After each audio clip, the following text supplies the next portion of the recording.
ಜನಾರ್ದನ ಯಾರದನ ಜಗತ್ತಿನ ಜೀವಕೋಟಿಯನ್ನು ಅರ್ಥತೆಯಿಂದ ಸತ್ಯದ ಸೀಮೆಯಲ್ಲಿ ಸೇರಿಸಿ ಅಂಧಕಾರವನ್ನು ಉಳಿಸಿ ಮೃತ್ಯುವನ್ನು ಕೊಡಿಸಿ. ಹೇಳು ಚಕ್ರಪಾಣಿ, ಹೇಳು. 3 ಲೋಕದ ಮಂಗಳವು ನಿನ್ನಲ್ಲೇ ಸೇರಿರುವುದು.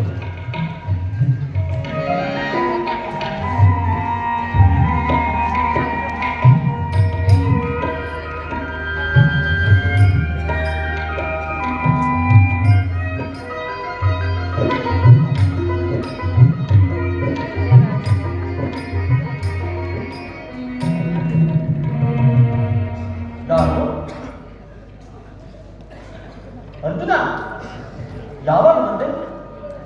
ಹಸ್ತಿನಾವತಿಯಲ್ಲಿ ಎಲ್ಲರೂ ಕುಶಲವೇ? ಚೇಚೆ, ಈ ಪಾದದ ಮೇಲೆ ಕುಳಿತೆ ಆ ಪಾರ್ಶ್ವದಲ್ಲಿ ಆಸನಗಳಿರಲಿಲ್ಲವೇ ಪಾರ್ಥ? ವಾಸುದೇವ, ನಿನ್ನ ಚರಣದಲ್ಲಿದೆಯೇ ಸ್ಥಾನ, ಅದುವೇ ಮಹಾಪ್ರಸಾದವಲ್ಲವೇ ದೇವ?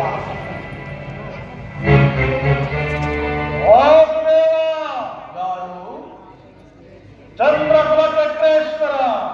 ಓ ಕೌರವೇಶ್ವರ, ಯಾವಾಗ ಬಂದೆ? ಹಸ್ತಿನಾವತಿಯಲ್ಲಿ ಎಲ್ಲರೂ ಕುಶಲವೇ? ಬಂದರು ನೀನಾದರೂ ತಿಳಿಸಬಾರದೆ?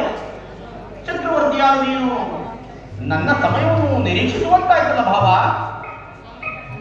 ಭಾವ ಭಾವ ರಮಣ, ನಿದ್ರೆ ಮಾಡುವವರನ್ನು ಎಚ್ಚರಿಸುವವನು ಕೃಷ್ಣ. ಆದರೆ ನಿನ್ನಂತಹ ವೇಷಧಾರಿಗಳನ್ನು ಎಚ್ಚರಿಸಲು ಸಾಧ್ಯವೇ? ನಾನು ಒಂದು ಇಷ್ಟು ವೇಳೆಯಾದರೂ ಎಚ್ಚರಗೊಳ್ಳದ ನೀನು ಈ ನಿನ್ನ ಪ್ರಾಣತಕ ಅರ್ಜುನನ ಬಂದವರನೇ ಎದ್ದು ಕುಳಿತು ಭಾಷಣವನ್ನೇ ಪ್ರಾರಂಭಿಸಿಬಿಟ್ಟೆಯಲ್ಲ. ನಾನರಿಯದವನೇ ಈ ನಿನ್ನ ಕಪಟ ನಾಟಕವನ್ನು. ಹಾಗೇನಿಲ್ಲ ಬಾಬಾ, ನೀನು ಬಂದದ್ದನ್ನು ನಾನು ನೋಡಲೇ ಇಲ್ಲ. ಅದು ಹಾಗಿರಲಿ, ನೀವಿಬ್ಬರು ಏಕಕಾಲದಲ್ಲಿ ಇಲ್ಲಿಗೆ ಬರುವುದು ಕಾರಣ? ವಿಶ್ವಕೋಟಿ ದಾನವ ಪಂಥದ ನಂತರ ಈ ನಿನ್ನ ಸುದರ್ಶನ ಚಕ್ರ ಬಂದು ಸದವಕಾಶ ಕರೆದಿರುವುದು. ಆಹಾ, ಘೋರ್ಗರವ ಕಾಡುಗಿಚ್ಚಿನಂತೆ ನಮಗೂ ಪಾಂಡವರಿಗೂ ಭಯಂಕರವಾದ ಯುದ್ಧವು ಸಂಘಟಿತವಾಗಿರುವುದು. ಅದರಲ್ಲಿ ನೀವು ನಮ್ಮ ಪಕ್ಷ ವಹಿಸಬೇಕೆಂದು ಪ್ರೋತ್ಸಾಹಿಸಲು ಬಂದಿರುವುದಿಲ್ಲ. ಏನು ಕುರು ಪಾಂಡವರಿಗೆ ಬೀಗರ ಸಂಗ್ರಾಮವೇ? ಅರ್ಜುನ, ನೋಡಿದೆಯಾ ಈ ಮಣ್ಣನಾಡುತ್ತ ಮಾತುಗಳನ್ನು? ನೀನು ಕೂಡ ಯಾದವರ ಕೈಗೆ ಸಹಾಯವನ್ನು ಬೇಡುವ ಉದ್ದೇಶದಿಂದ ಬಂದಿ ಎಂದು ತೋರುತ್ತಿರುವುದು. ಹೌದು ಜನಾರ್ದನ, ಈ ವೈದ್ಯಕದಲ್ಲಿ ನಾನೇನು ಮಾಡಬೇಕು? ವಾಸುದೇವ, ನೀವು ನಿದ್ರೆಯಿಂದ ಎಚ್ಚರಗೊಂಡಾಗ ನಿಮ್ಮ ಕುಮಾರದೃಷ್ಟಿಯು ಅದನ್ನು ನನ್ನ ಮೇಲೆ ಬಿದ್ದದ್ದು.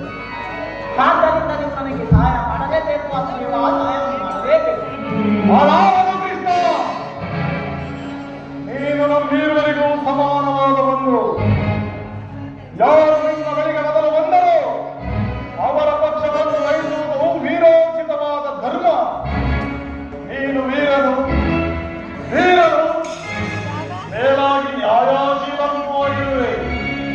ಮೊದಲು ನಿನ್ನ ಬಳಿಗೆ ಬಂದ ನನ್ನ ಪಕ್ಷವನ್ನು ವಹಿಸಿದ್ದೆ, ಆದರೆ ಧರ್ಮವನ್ನು ಪಾಲಿಸಿದಂತಾಗುವುದಲ್ಲವೇ? ಭಾವ, ನೀನು ಇಲ್ಲಿಗೆ ಮೊದಲು ಬಂದೆ ಎಂಬ ವಿಚಾರದಲ್ಲಿ ನನಗೆ ಸ್ವಲ್ಪವೂ ಸಂದೇಹವಿಲ್ಲ. ಅಂತಹ ವಿಚಾರವಲ್ಲ. ಆದರೆ ನಾನು ನಿನ್ನೆಯಿಂದ ಎಚ್ಚರಗೊಂಡಾಗ ಮೊದಲು ಪಾರ್ಥವನ್ನು ಕಂಡ ಮಾತ್ರಕ್ಕೆ ಹಾಗೂ ವಯಸ್ಸಿನಲ್ಲಿ ನೀಡಿದಂತಹ ಕ್ಷೇತ್ರವೇ ಭಾವ ಇರಬಹುದು. ಆದ್ದರಿಂದ ಆತ್ಮಿಗೆ ಬೇಕಾದದ್ದು ಮೊದಲು ಕೇಳುವ ಅಧಿಕಾರವು ಆತ್ಮಿಗಿರುವುದು. ಭಾವ, ಈ ವಿಚಾರದಲ್ಲಿ ನಮಗೊಂದು ಸಲಹೆ ಇರುವುದು. ಏನು ಕೃಷ್ಣ ನಿನ್ನ ಸಲಹೆ?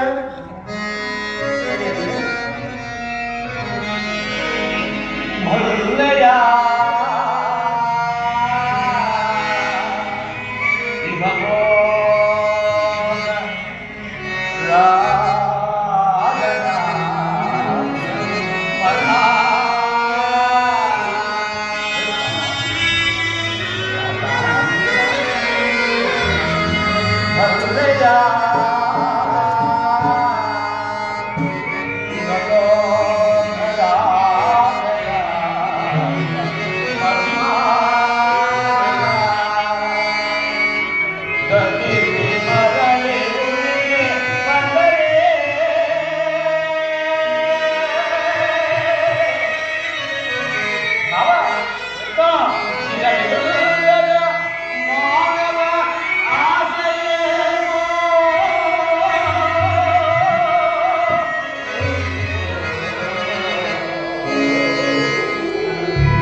ಭರತಖಂಡವನ್ನ ಆಳುವುದು ಒಳ್ಳೆಯದು ಭಾವ.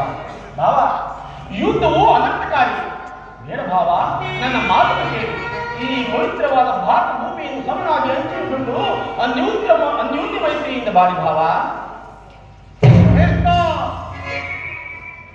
ರಾಜ್ಯ ನೀತಿ ಧರ್ಮಶಾಸ್ತ್ರದ ವಿಚಾರದಲ್ಲಿ ನಿನಗಿಂತಲೂ ಹೆಚ್ಚಿನ ಪರಿಶ್ರಮ ನಮಗಿರುವುದು. ಈ ನಿಮ್ಮ ನೀತಿ ವಾಕ್ಯಗಳನ್ನು ಕೇಳಲು ನಾನು ಹಸ್ತಿನಾವತಿಯಿಂದ ದ್ವಾರಕೆಗೆ ಬರಲಿಲ್ಲ. ಈಗೇನು ನೀನು ನನಗೆ ಸಹಾಯ ಮಾಡುವೆಯೋ ಅಥವಾ ಇದರ ಮೇಲೆ ನಿಮ್ಮ ಇಚ್ಛೆ. ಮುಂಬರುವ ಅನಂತಗಳನ್ನೆಲ್ಲ ನೀವೇ ಎದುರಿಸುತ್ತಿರುವಾಗ ನನ್ನ ಮಾತುಗಳು ನಿಮಗೆ ರುಚಿಸುವುದಿಲ್ಲ. ಈಗ ನಿಮ್ಮಿಬ್ಬರಿಗೂ ಸಹಾಯ ಮಾಡಬೇಕು. ಹೇಳುತ್ತೆ ಕೇಳಿ. ಯಾದವ ಬಲರಾಮ ಸಹಿತ ಅಕ್ಷೋಹಿಣಿ ಸೈನ್ಯ ಒಂದು ಕಡೆ, ಯುದ್ಧವು ನಿರಸ್ತ್ರನು ಆದ ನಾವು ಮತ್ತೊಂದು ಕಡೆ. ಪಾರ್ಥ, ಇವೆರಡರಲ್ಲಿ ನಿನಗೆ ಯಾವುದು ಬೇಕು? ನಾನು ನಿನ್ನನ್ನೇ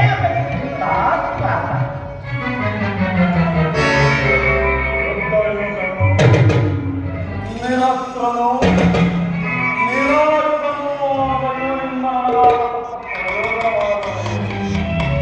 ಕೃಷ್ಣ. ನಿನಗೆ ಪಾಂಡವರೆಂದರೆ ಬಹುಮಮತೆಯಲ್ಲವೇ?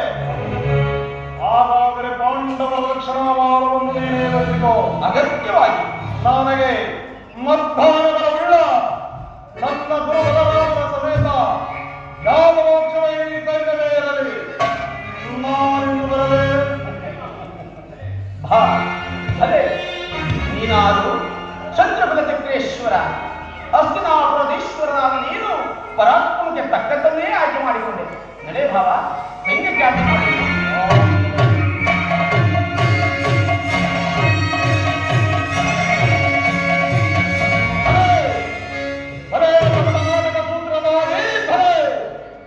ಕಣ್ಸನ್ನೆಯಿಂದಲೇ ಭಕ್ತರನ್ನು ಎಚ್ಚರಿಸುವ ನಿನ್ನ ಮಾಯಾ ನಾಟಕವನ್ನು ನಾನು ಅರಿಯದವನೆಂದು ಭಾವಿಸಿದೆಯಾ?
ನೀನು ಕಪಟಿ, ವಂಚಕಿ, ಮಾಯಾವಿ, ಬಹುಪಕ್ಷಪಾತಿ. ಪಾಂಡವರೆಂದರೆ ನಿನಗೆ ಬಹು ಮಮತೆ ಬಹುದು. ಅದರಲ್ಲಿಯೂ ಈ ಪಾತ್ರನಾದರೂ ನಿನ್ನ ಪ್ರಾಣತಕ. ಹೀಗಿರುವಲ್ಲಿ ನಾವು ನಿಮ್ಮೊಡನೆ ಬೆರೆಯಲು ಬಂದರೆ ಸಾಧ್ಯವೇ ಕೃಷ್ಣ? ಸಾಧ್ಯವಿಲ್ಲ. ನಾವೇ ಬೇರೆಯಾದೆವು, ಆದರೂ ಬಾಲಕವಿಲ್ಲ ಕೃಷ್ಣ. ಆಯುಧಗಳನ್ನು ಧರಿಸಿ ಯಾರ ಪಕ್ಷವಾಗಿಯೂ ಕಾದಾಡುವುದಿಲ್ಲವೆಂದು ವಚನವಿತ್ತಿರುವೆ. ವಚನಭ್ರಷ್ಟನಾದಿಯೇ ಎಚ್ಚರ. ಪ್ರತಿಜ್ಞೆಯನ್ನು ಎಂದಾದರೂ ಮರೆಯಲಾಗಿದೆ. ಅದರಲ್ಲೂ ನಿನ್ನ ವಿಚಾರದಲ್ಲಿ ನಾನು ಸದಾ ಎಚ್ಚರದಿಂದಲೇ ಇರಬೇಕು. ನಡೆ ಭಾವ, ಸೈನ್ಯ ತ್ಯಾಗ ಮಾಡುವುದು.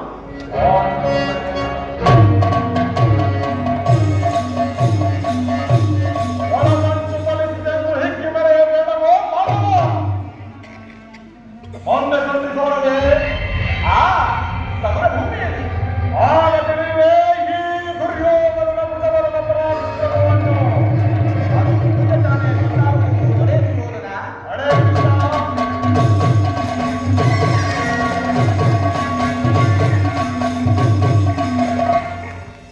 ಇಂದಿಗೆ ನನ್ನ ದ್ವಾರಕ ಯಾತ್ರೆಯು ಸಫಲವಾಗಿದೆ. ಶ್ರೀಕೃಷ್ಣ ಪರಮಾತ್ಮನು ನನ್ನ ರಥದ ಸಾರಥಿಯಾಗಲು ಸಮ್ಮತಿಸಿದರು. ವಿಜಯಲಕ್ಷ್ಮಿಯು ನನ್ನ ಕೈ ಸೇರಿದಂತಾಯಿತು. ಇಂದಿಗೆ ನನ್ನ ದ್ವಾರಕ ಯಾತ್ರೆಯು ಸಫಲವಾಯಿತು.